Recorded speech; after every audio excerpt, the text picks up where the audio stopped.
Basically, getting back to my education, I have a degree in international relations and area studies. And area studies means that people from our university have to specialize in a particular region. And in my case, it's sub-Saharan Africa, or more precisely, South Africa as a country. Hmm. Why that particular area? First of all, was that your choice, or were you directed to choose that? It was my choice. That's why I said I have to study Afrikaans. So my initial idea when entering the university was that I would get a chance to study Danish, because I've always been interested in the Nordic countries, Denmark specifically. But the thing is that you can't really, well, you can set your heart on learning a language, but you don't get to choose which language you learn throughout your university years. So the point is that it's the Ministry of Foreign Affairs that we're closely affiliated to. So it's them who actually choose the languages they need. The university provides, kind of future experts on these countries, on these regions. And that's why I got Afrikaans. I'm not a fan of that. I'm not a fan of that system. Yeah, don't want the government touching my education. Thank you very much. It's my choice. It's my education. But yeah, we can save that for later. But I'm actually grateful in the end that I have Afrikaans as my language, because South Africa is a wonderful country, and I'm probably now like an ambassador at large for branding and promoting South Africa, because this is just a wonderful country. Whatever people say, especially the news, the news is usually very biased when they talk about South Africa. But the same is true about Russia in South Africa. So the news about Russia is really biased. But I think still our intercultural and interstate relations are rather good. But I would probably recommend South Africa as a prime destination for any tourist. So if you're tired of going to Turkey or Greece, South Africa is the choice for you. Well, of course, the visa situation in South Africa is pretty good for Russian citizens, is it not? Yeah, you don't have a visa to go there. You just go there, and that's it. Yeah, I'm not a fan of visas. No one is. Yeah, well, I mean, some people who are graduates of your university are. The Russian immigration system is really tough. Yeah, I grant you that.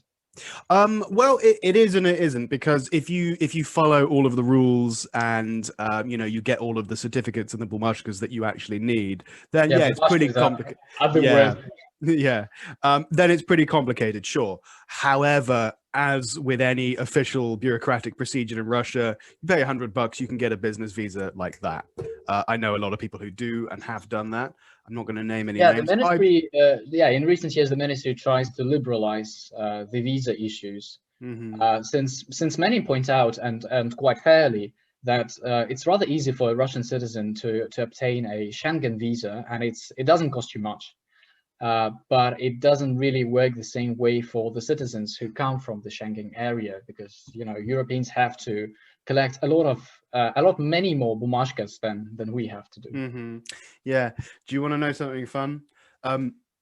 The first time in my life when I ever had my blood taken from my vein by a doctor, do you know when the first time that was? When I was applying for a Russian visa. I've never had a blood test in my life until that point. And was that a corona test, or was it no? That's this was way back in the day when I applied for my first ever visa. So this was 2011 when I went to the State University of Yaroslavl to go and study. You need an HIV certificate, so showing that you obviously have no HIV. That was still in the time when Russia used to pretend that HIV was only a foreign problem. But anyway, and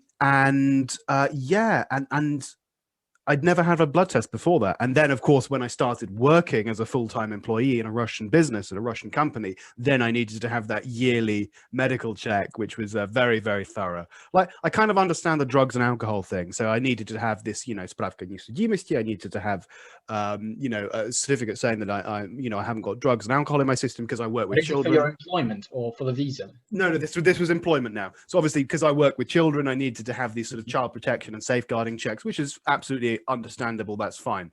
But if I'm just a teacher, going to oil and gas companies and teaching adults, I'm sorry, I don't need you know, an appointment with a proctologist. I'm sorry, I don't need that. And also, like, so when I tell the story in class about how the first time I ever had my blood taken from my vein was when I was getting a Russian visa, my students are always a bit shocked, and they said, well, what about when you went to university?